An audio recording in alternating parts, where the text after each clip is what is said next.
رسید؟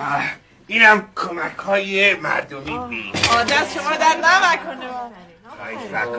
فقط یه چند نفری آسیب جزئی دیدن و یه سری جراحت پیدا کردن، ولی 1200 تومن پول جمع بخشید. 1000 آفرین این پولا خیلی زیاد بود. من خجالت بکشم. اگه این برات زیاد بود یه خوردشم بده به من. حرفیه بابا. وگیر مال تو همه. آفرین. فکر نکنم که با این پولا خساراتای رکسانا جبران بشه. بشه دیگه، انقدر بشه. فقط گوش نکن رکسانا، فقط یه مخارجی است برای این حوادث یهویی هزینه بر شده، باید پرداخت کنی. خواهش میکنم. این مخارجی که وگویی چی بیدم؟ الان عرض بکنم پذیرایی داشته بیدیم، چای خریدیم، ایاب زهاب داشته بیدیم، کارگرها رفتن سر مزرعه کار کارکردن، نه همه بشه 600 تومن. 600 تومن جمعش میشه. حالا نمیشه اینا رو نگیرین، الان آخه یه پول کم شده. رکسانا این تبلیغاتم یه خورده خرج برامو برداشته بید.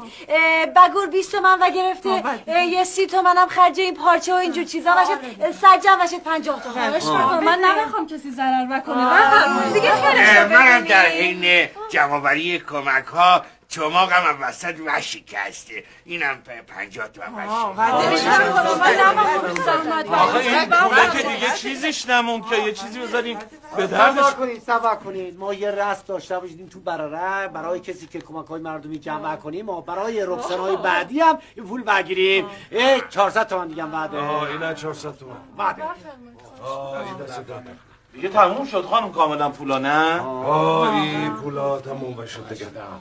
خب همه چی به خوبی و خوشی و خیر تمام.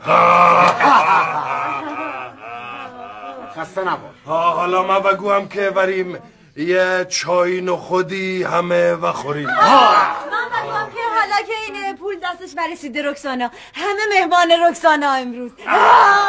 ببخشید الان این پول جمع کردین که یه ستادی تشکیل بدیم. خب این پول که تموم شد، ستاد تکلیفش چی میشه؟ این وقتی که قرار بودی ستاد یهویی تشکیل بشد، خب حالا یه پولی جمع بشه، حالا پول تمام بشد، خرج مخارج بشده، دیگه به ستاد نبرسه. این نفهمه دیگه ستاد الان منتفیه. بریم آب نخود و خوریم. این بهتر از تو بفهمه. بریم